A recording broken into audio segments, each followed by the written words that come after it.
अस्सलाम वालेकुम everyone, welcome back to my channel. तो आज है 14 शाबान और यहाँ पे तैयारी हो रही है सहरी की। तो बस यहाँ पे आज मैं रोज़ा रखने वाली हूँ, इसीलिए मैं उठ गई थी तकरीबन 3:30 बजे और तहज्जुद की अदायगी के बाद मैं सहरी के लिए बना रही हूँ रोटी। सब्ज़ी मैंने रात को ही रेडी कर लिया था और यहाँ पे चाय भी पक चुकी है, तो बस सहरी कर लेते हैं।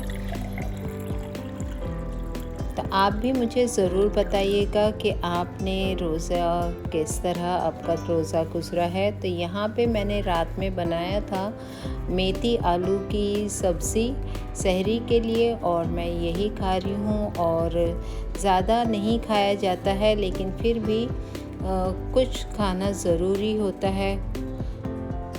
तो बस ये खाने के बाद मैं चाय पी लूँगी और मेरी सहरी डन हो जाएगी।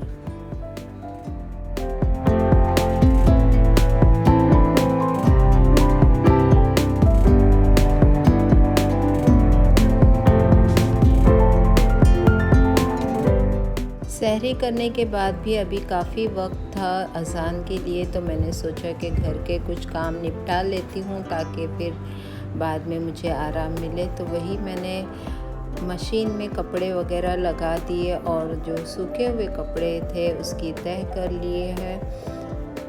तो अक्सर यही होता है, रमज़ान में भी मेरा यही मामूल होता है कि जब मैं सहरी में उठती हूँ ना, तो तब मैं कोशिश करती हूँ कि ज़्यादा से ज़्यादा काम कर लूँ, ताकि दिन के वक्त अगर थोड़ा सा हम सुस्त भी हो जाए तो कोई फ़र्क नहीं पड़ेगा।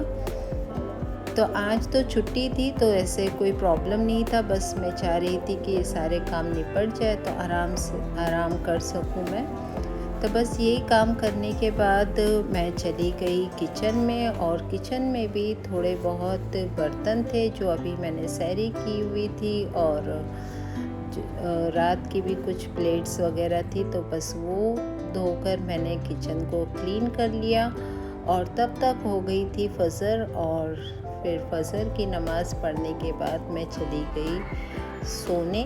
सो के उठने के बाद मैंने तैयारी शुरू कर दी खाने की। तो उसी के लिए यहाँ पे मैंने कुछ साबित मसाले ले लिए हैं और 2 अनियन को मैंने मोटी मोटी चॉप कर लिया है। यहाँ पे ये जो कोरिएंडर आपको दिख रहा है, ये इसकी मैं चटनी बनाने वाली हूँ और कैरेमल पुडिंग बनाने वाली हूँ मैं आज। तो इसके लिए ये सारी चीज़ें रेडी कर दी है और यहाँ पे मैंने बघार दे दिया है।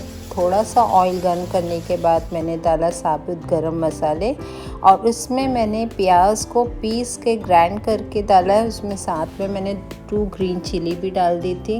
और वो जब अनियन अच्छी तरह से भून गया तो ड्राई मसाले डाल दिए, जिसमें टर्मरिक पाउडर, कोरिएंडर पाउडर, ज़ीरा पाउडर डाल दिया, और साथ में मैंने डाला है 2 टीस्पून रेड चिली पाउडर।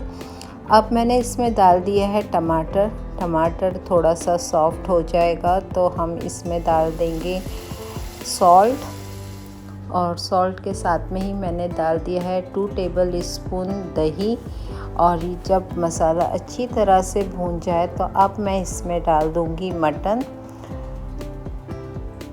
तो मटन को 2-3 मिनट तक हमें भून लेना है मसाले के साथ, और फिर लीड लगा देना है और हमारा कोरमा बहुत जल्द रेडी हो जाएगा। और अब मैंने बना लिया है कैरेमल पुडिंग, तो यहाँ पे बस उसी की तैयारी हो रही है। तो ये रेडीमेड कैरेमल पुडिंग है, जिसके अंदर कैरेमल भी होता है और ये पाउडर होता है। इसमें ना हमको शुगर ऐड करनी होती है और कुछ भी ऐड नहीं करना होता है, और ये 1/2 लीटर के लिए ही होता है ये पैकेट। तो बस मिल्क जैसे ही बॉईल होगा हमें ये पाउडर डाल देना है, और 2 से 3 मिनट हमें इसे पकाना है और हमारा कैरेमल पुडिंग रेडी हो जाएगा।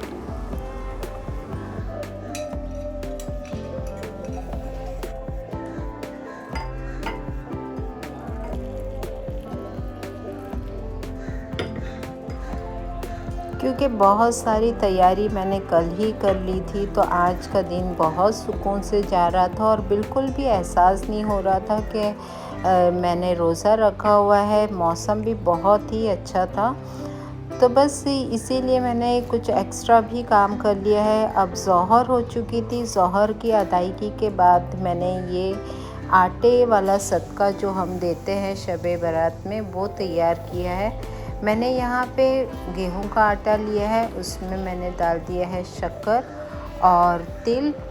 आप अपने पसंद से, अपनी मर्ज़ी के हिसाब से इसमें पोषण रख सकते हैं। इसका कोई हिसाब किताब नहीं है, ये सिर्फ़ एक सफ़ेद चीज़ों का सदका है जो हमको देना चाहिए उन मखलूक के लिए जो बेज़ुबान है। तो यहाँ पे मेरे शौहर और बच्चे कब्रिस्तान जाएंगे, तो इसीलिए मैंने 3 पैकेट बना दिया है।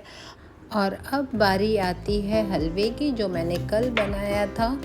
तो बस मुझे इसके पैकेट्स बना लेने हैं कुछ, ताकि गरीबों में, दोस्त अहबाबों में और पड़ोस में हम बांट सकें। सारे काम कोशिश करके हमें मगरिब से पहले पहले ख़त्म करने होते, बल्कि असर से पहले, क्योंकि उसके बाद तो हमारी इबादत की तैयारी शुरू हो जाती है, तो हम उसमें मशगूल हो जाते हैं। इसीलिए मैंने असर से पहले ही ये सारे पैकेट्स बना दिए। कुछ चीज़ों की तरबियत ना इंसान को बचपन से मिली होती है। हमारी अम्मी भी हमेशा हमको इस महीने की बरकत और इस दिन की इबादत के बारे में अक्सर बताया करते थे, और हर बार बताते थे कि किस तरह से कौन सी दुआएं पढ़नी है, कितनी नमाज़ें पढ़नी है, कब तक ये चीज़ें करनी चाहिए और हो जानी चाहिए इतने टाइम में। यही वजह है कि मैं अपनी जो भी चीज़ें प्लान करती हूँ उसी के हिसाब से करती हूँ। इसी की 2 वजह है, एक तो है हमारी अम्मी जिन्होंने हमको ये सब कुछ सिखाया, और दूसरा ये कि मैं घर में एक अकेली लेडी हूँ जो सारे काम करती हूँ, तो मुझको पता है कि ये काम तो मुझको ही करना है। तो इस तरीके से करूँ कि मुझ पे भी बर्डन ना आए और सारी चीज़ें सलीके से और सही वक्त पे हो जाए।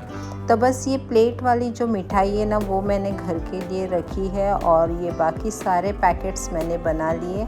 और अब मैं आ गई हूँ किचन में।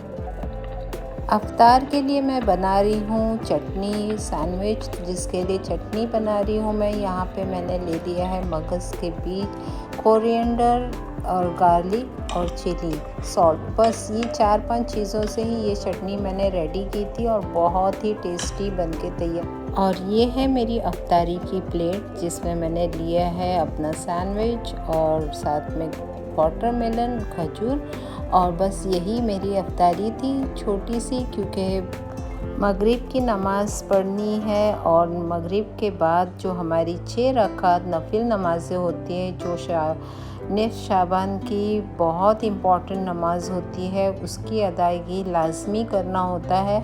तो बस वही करना था, इसीलिए मैंने ज़्यादा एहतमाम अफ्तारी के लिए नहीं किया।